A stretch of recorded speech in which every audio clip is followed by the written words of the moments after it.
Brexit, Sunak facing tough sell to Tories and DUP as von der Leyen flies in. Rishi Sunak is to hold a Brexit summit with the President of the European Commission on Monday to sign off a revised deal on the Northern Ireland Protocol.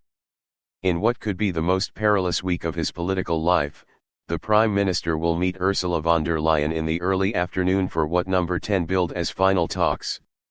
He will then face the daunting task of selling the deal to hardline Conservative Brexiters and Northern Ireland's Democratic Unionist Party, DUP, who issued renewed warnings over the weekend that they would not be bounced into accepting something that did not meet their red lines. Subscribe our YouTube channel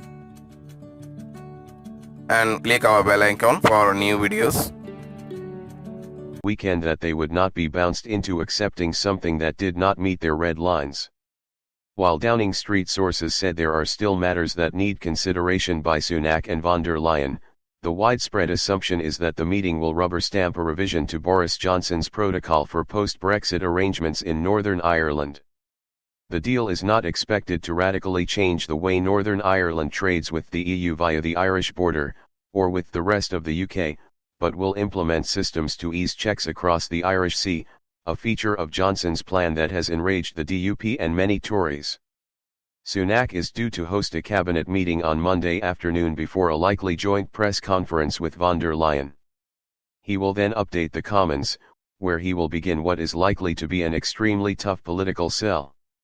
While Tory Brexiters and the DUP have said they will only give a verdict on the revised protocol when they have read the final and full text, which might not be published until later in the week, Number 10 is braced for a response that is at best suspicious and potentially hostile. The influential European research group, ERG, of Brexit-minded Tory MPs has warned Sunak against trying to finalise any agreement without a formal Commons vote, which ministers have yet to commit to. After Dominic Raab, the Deputy Prime Minister, said on Sunday that Parliament would find a way to have its say, Mark Francois, the Tory backbencher and ERG chair, warned it would be incredibly unwise to proceed without a vote. Francois told Sky that any continued role for EU law in Northern Ireland, and thus the European Court of Justice, ECJ, would make the deal unacceptable, although this is inevitable given the barrier-free trade border on the island of Ireland. Just putting in a couple of intermediate phases, with a situation where you still end up with the European Court of Justice, is effectively sophistry, Francois said.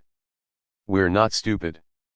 What we want is a situation where EU law is expunged from Northern Ireland so it is treated on the same basis as England, Scotland, and Wales. ECJ jurisdiction in Northern Ireland would also not be acceptable to the DUP, he said, adding, if the DUP don't consent to the deal then it's simply not going to fly. Sunak is entering into a battle of the sort that brought down Theresa May, but in a different political landscape, with many Conservative MPs more amenable to compromise, aware of slumping Tory poll numbers and desperate for a political victory.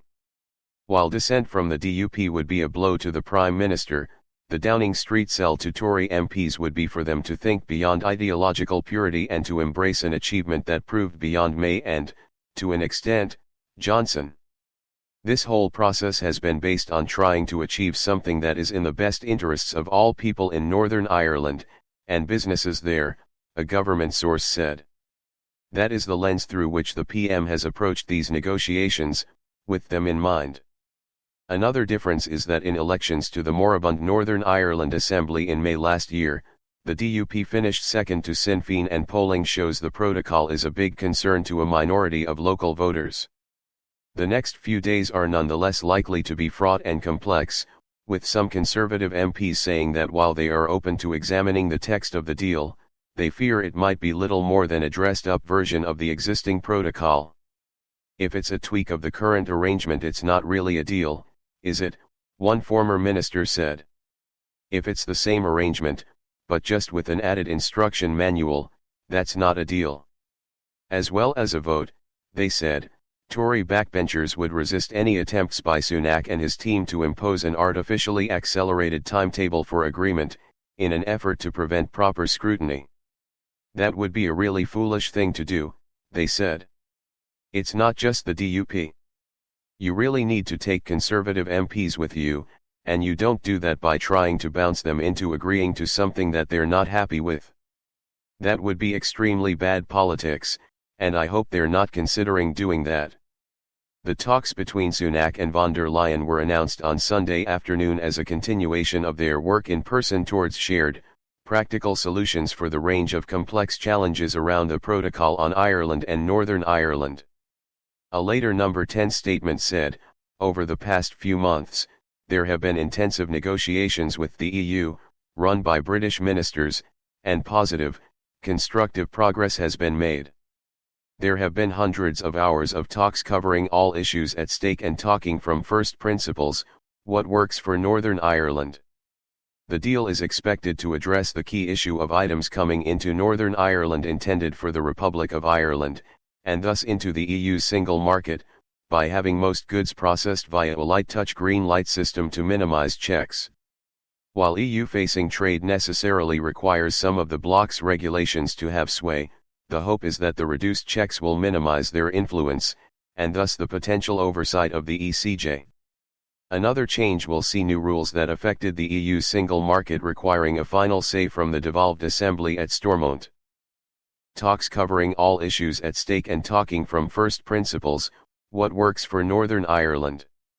The deal is expected to address the key issue of items coming into Northern Ireland intended for the Republic of Ireland, and thus into the EU's single market, by having most goods processed via a light touch green light system to minimize checks.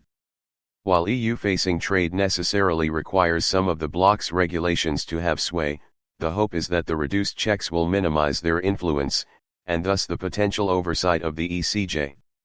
Another change will see new rules that affected the EU's single market requiring a final say from the devolved assembly at Stormont. EU single market requiring a final say from the devolved assembly at Stormont. Subscribe our YouTube channel